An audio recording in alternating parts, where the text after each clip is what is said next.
तो guys welcome back to another video. तो guys इस वीडियो में हम लोग एक सीमेंट मैन्युफैक्चरिंग कंपनी के बारे में डिस्कस करने वाले हैं।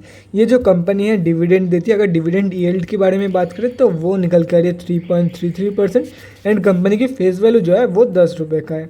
उसके साथ साथ अगर बात करें कंपनी की 5 साल की प्रॉफिट ग्रोथ की, तो company has delivered a good profit growth of 55.05% CAGR over past 5 years. 5 साल की प्रॉफिट ग्रोथ है 55.05% CAGR, ठीक है। उसके साथ साथ अगर बात करें शेयर होल्डिंग पैटर्न के बारे में, तो DIIs ने सितंबर क्वार्टर में अपनी होल्डिंग इंक्रीज़ किया है और LIC जो है हर एक क्वार्टर में लगातार अपने होल्डिंग को इंक्रीज़ कर रहे हैं जब से उन लोगों ने बाय किया है कंपनी से में। तो लगातार जो है मतलब जब से उन लोगों ने इंटर किया है कंपनी में, लगातार बाइंग करते जा ही रहे हैं वो लोग। और रिटेलर्स के बारे में बात करें, हम आप जैसे छोटे मोटे रिटेलर्स की होल्डिंग कितनी है कंपनी में, तो वो निकल कर रही है 10% से भी कम। तो चलिए देख लेते हैं कौन सी कंपनी के बारे में मैं यहाँ पे बात कर रहा हूँ। उसके बाद हम लोग डिस्कस करेंगे कंपनी एक्चुअली फंडामेंटली कैसी है, मतलब मेरा मतलब है लॉन्ग टर्म में कैसी रहने वाली है, प्रॉफिटेबल है या लॉस मेकिंग। उसके बाद हम लोग डिस्कस करेंगे कैसे जो है आप अपना प्रॉफिट को मैक्सिमाइज कर सकते हो through this company and swing trading levels के बारे में। तो चलिए पहले देख लेते हैं कंपनी कौन सी है एंड कंपनी फंडामेंटली कैसी है। तो गाइज़ यहाँ पे आप लोग देख सकते हो कंपनी का name Heidelberg cement India limited. ये जो एक जर्मनी की कंपनी है, जर्मनी की कंपनी की एक ब्रांच है यहाँ पे आप लोग देख सकते हो फ्रॉम जर्मनी। यहाँ पे बाकी अगर पढ़ना चाहते हो तो पढ़ सकते हो डिटेल में, बाकी कंपनी की वेबसाइट में भी जाके देख सकते हो अगर चेक करना है तो। कुछ मार्केट कैप के बारे में बात करें, 5440 करोड़ की मार्केट कैप है। स्टॉक का पी जो है वो 16.4 की है। ROC जो है वो काफ़ी शानदार निकल के आ रही है 24.9 एंड ROE भी काफ़ी शानदार निकल के आ रही है 22.3 की। बुक वैल्यू से काफ़ी हाई में ट्रेड कर रही है एंड डिविडेंड और फेस वैल्यू के बारे में मैंने तो आप लोगों को वीडियो के स्टार्टिंग में ही बता दिया था। एक साल में अच्छा खासा रिटर्न ये कंपनी ऑलमोस्ट दे के जा रही है। बाकी अगर बात करें तो currently it's trading around it's 52 week high compare to the 52 week low. उसके बाद प्रोज एंड कॉन्स के बारे में बात करें, प्रोज में आप लोग देख सकते हो, कॉन्स में कुछ भी नहीं है। कॉन्स में सिर्फ एक ही चीज़ है कि कंपनी की जो 5 साल की सेल्स ग्रोथ है वो काफ़ी कम निकल के आ रही है। 5 साल की कंपेरिजन में सेल्स ग्रोथ जो है वो सिर्फ और सिर्फ 5.13% हुई है। लेकिन ये आप पॉजिटिवली भी ले सकते हो कि एटलीस्ट पॉजिटिव सेल्स ग्रोथ हम लोग को देखने को मिले कंपेयर टू, अगर नेगेटिव होती तो बहुत बुरा होता। एटलीस्ट पॉजिटिव ग्रोथ कंपनी ने शो किया है 5 सालों में। तो उसके बारे में बात करें, कंपनी हैज़ रिड्यूस डेट, तो डेट भी रिड्यूस किया है। डिविडेंड यील्ड के बारे में मैंने ऊपर भी दिखा दिया और वीडियो के स्टार्टिंग में भी मैंने बता दिया था। 5 साल की सेल्स ग्रोथ के प्रॉफिट ग्रोथ के बारे में भी मैंने बता दिया था वीडियो के स्टार्टिंग में। 55.05% CAGR over last 5 years. And company की अगर डिविडेंड पे आउट के बारे में बात करें तो वो निकल के आ रही है 54.02%। अभी बात करते हैं क्वार्टरली रिजल्ट के बारे में, तो सितंबर क्वार्टरली की रिजल्ट आ चुकी है कंपनी में। सेल्स फिगर में कंपनी जो है वो जून की क्वार्टर को भी पीछे छोड़ दिया है सितंबर क्वार्टर में। बाकी अगर प्रॉफिट के मामले में देखा जाए, ज़्यादा सेल्स फिगर होने के बावजूद प्रॉफिट जो है वो कम है कंपेयर टू जून की क्वार्टर, क्योंकि इसकी हाई एक्सपेंसेस के चलते।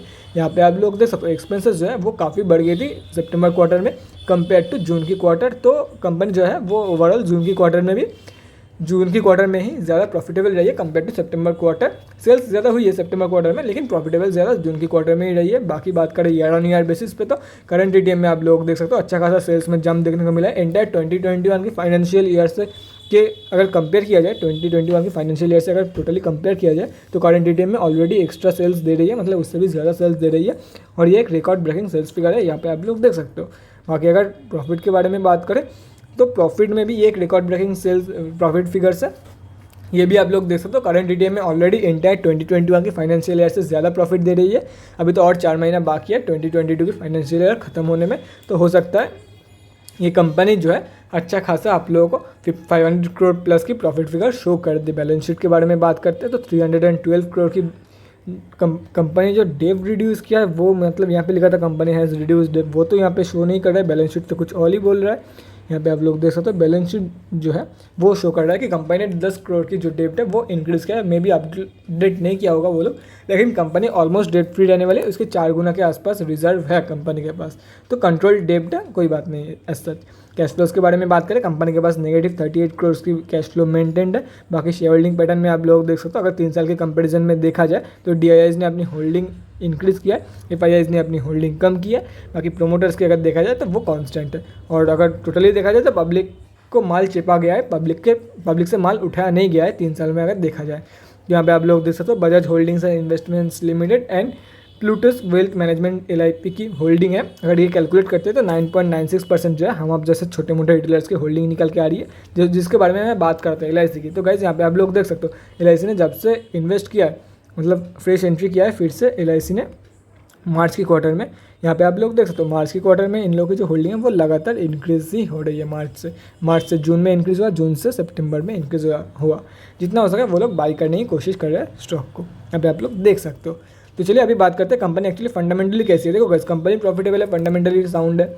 अभी बात करते हैं कि आप लोगों को बाई करके चलना चाहिए for short term and long term. Short term के बारे में पहले ही क्लियर कर देता हूँ। शॉर्ट टर्म कैपिटल गेन मतलब जिन लोगों को नहीं पता उन लोगों के लिए बता रहा हूँ। शॉर्ट टर्म कैपिटल गेन मतलब अगर आप लोग 12 महीने से पहले प्रॉफिट बुकिंग करते हो तो वो शॉर्ट टर्म कैपिटल गेन के अंदर आ जाती है। और अगर आप लोग 12 महीने के बाद कैपिटल बुकिंग करते हो मतलब प्रॉफिट बुकिंग करते हो, प्रॉफिट या लॉस बुकिंग, तो प्रॉफिट होगा तो ही तो कैपिटल गेन होगा।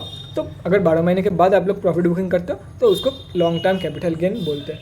तो अगर आप लोग शॉर्ट टर्म ट्रेडिंग करना चाहते हो, शॉर्ट टर्म मतलब 12 महीने से पहले अगर आप लोग प्रॉफिट बुकिंग करने के बारे में सोच रहे हो, तो गाइस ये कंपनी आप लोगों के लिए बहुत ही एक बेहतरीन कंपनी रहने वाली है। डिविडेंड भी देती है, हो सकता है आप लोग को डिविडेंड भी मिल जाए अगर आप लोग 8-10 महीने के लिए होल्ड करते हो तो, बाई करके होल्ड करते हो तो।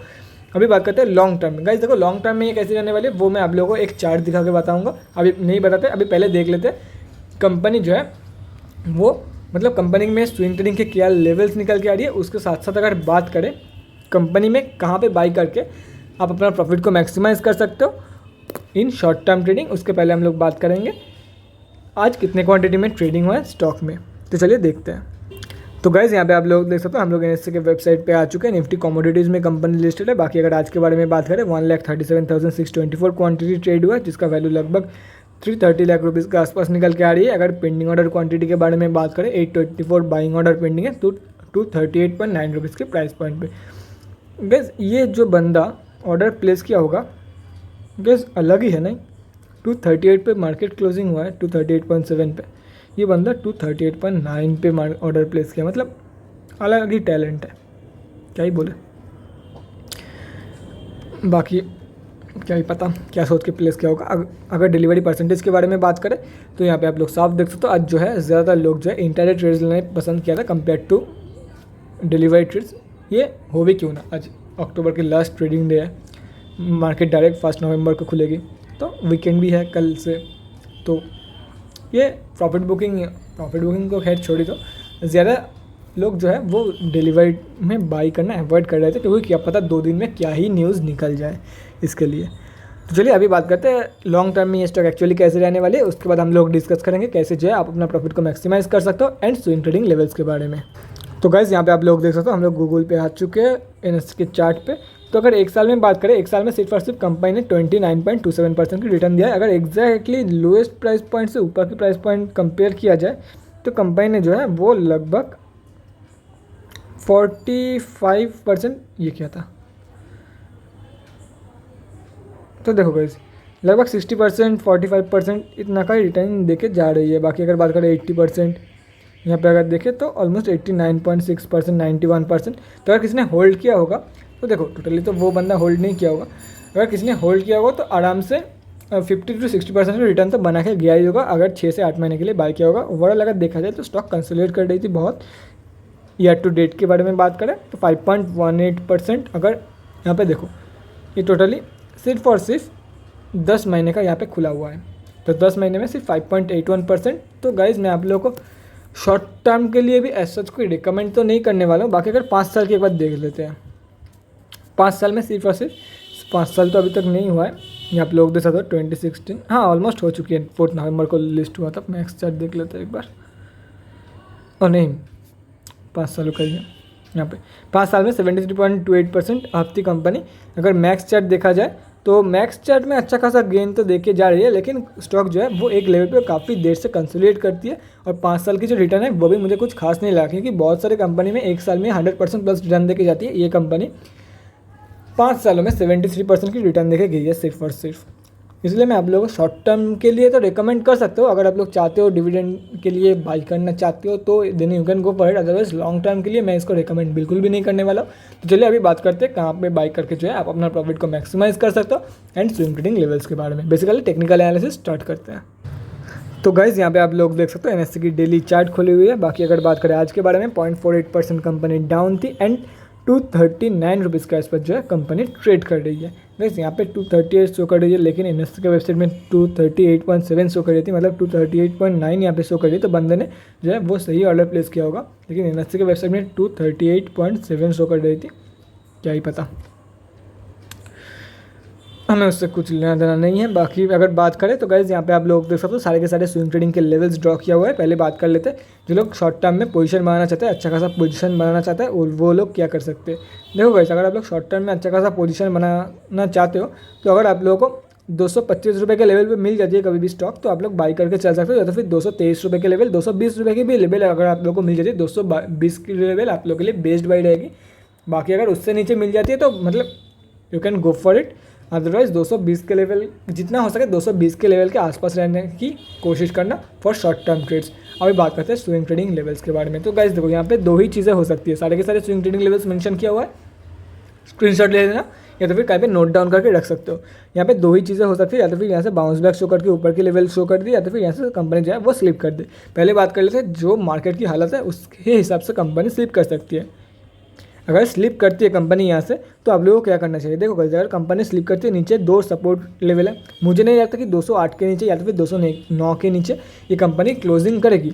करंट सिचुएशन के बारे में भी मैं बात कर रहा हूँ, 209 के नीचे क्लोजिंग करने के चांसेस काफ़ी कम निकल के आ रही है मार्केट से। तो गाइस देखो, स्टॉक मार्केट में इम्पॉसिबल इज़ नथिंग, तो हो सकता है 209 के नीचे क्लोजिंग कर दे, बट चांसेस बहुत ही कम है। अगर ऐसा देखा जाए तो 100 के लेवल भी शो कर सकती है, चांसेस कम है लेकिन शो तो कर ही सकती है। जो प्रैक्टिकल है, जो मतलब पॉसिबल है, वही लेवल्स मैं यहाँ पे मेंशन किया हूँ। तो देखो गाइस, अगर यहाँ से स्लिप करती है कंपनी तो हो सकता है 223 के लेवल से बाउंस बैक शो कर दे, या तो फिर 208 के लेवल से बाउंस बैक शो कर दे। अगर 223 के लेवल से बाउंस बैक शो करती है तो आप लोग बाउंस बैक कंफर्मेशन के बाद बाई करके चलना for the targets of 238 two, यहाँ पे देख सकते हो 247 260, ये जो है वो करंट प्राइस शो कर रही है।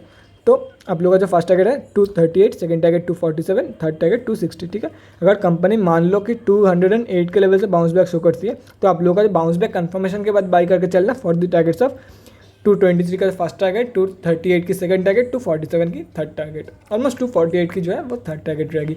और अगर मान लेते हैं कंपनी जो है यहाँ से ही बाउंस बैक शो कर देती है, बाउंस बैक कंफर्मेशन के बाद बाई करके चलना for the targets of 248 and 261, ठीक है। और अगर देखो यहाँ से आप लोग ये ट्रेड को मिस कर देते हो और स्टॉक जो है इसके ऊपर क्लोजिंग कर देते, इसके ऊपर ये जो रेजिस्टेंस है अराउंड 248 की, इसके ऊपर क्लोजिंग करने के कंफर्मेशन के बाद हाँ स्टॉक ने जो है प्रॉपर्ली इसके ऊपर क्लोजिंग कर दिया है, अभी नीचे आने का चांसेस काफ़ी कम है। प्रॉपर्ली सक्सेसफुली जो है इस रेजिस्टेंस को पार कर लिया है स्टॉक ने, वो कंफर्मेशन के बाद बाई करके चलना for the targets of 261 and 271, ठीक है। ये हो गया सारे के सारे स्विंग ट्रेडिंग लेवल्स एंड कैसे जो है आप शॉर्ट टर्म में अपने प्रॉफिट को मैक्सिमाइज कर सकते हो, short term and long term में बोथ। बाकी शॉर्ट टर्म या लॉन्ग टर्म के लिए मैं तो रिकमेंड नहीं करता, शॉर्ट टर्म में आप you can go for it. बाकी लॉन्ग टर्म के लिए तो मैं बिल्कुल भी रिकमेंड नहीं करने वाला हूँ, क्योंकि 5 साल के लिए अगर कोई बंदा होल्ड किया होगा तो 100% से भी कम रिटर्न ये मैं मान के नहीं चल सकता हूँ गैस, ये नहीं हो सकता। 1 साल में 100% प्लस रिटर्न देती है मैक्सिमम कंपनी, ये 5 साल में 73% रिटर्न हजम नहीं है बात को, इसलिए मैं लॉन्ग टर्म के लिए रिकमेंड नहीं कर रहा हूँ। बाकी शॉर्ट टर्म में you can go for it, otherwise मैं तो रिकमेंड नहीं करने वाला हूँ। बाकी शॉर्ट टर्म के लिए ठीक ठाक है, मैं यही बोलूँगा, शॉर्ट टर्म के लिए ठीक ठाक है। अगर आप लोगों के पास एक अच्छी एंट्री रहती है तो शॉर्ट टर्म के लिए ठीक ठाक है, बाकी लॉन्ग टर्म के लिए तो गाइस एक बिग नो। तो guys that's it for this video, अगले वीडियो में मिलते हैं guys. Thanks for watching. And guys अगर आप लोगों के मन में कोई भी डाउट या क्वेरी रहती है स्टॉक मार्केट या किसी भी स्टॉक से रिलेटेड तो कमेंट सेक्शन में कमेंट करके मुझसे पूछ सकते हो, या तो फिर मेरे इंस्टाग्राम का लिंक आप लोगों को डिस्क्रिप्शन बॉक्स में मिल जाएगा, जाके वहाँ पर ही मुझे DM कर सकते हो for an 1-on-1 conversation. Thanks again for watching guys, bye guys and stay safe.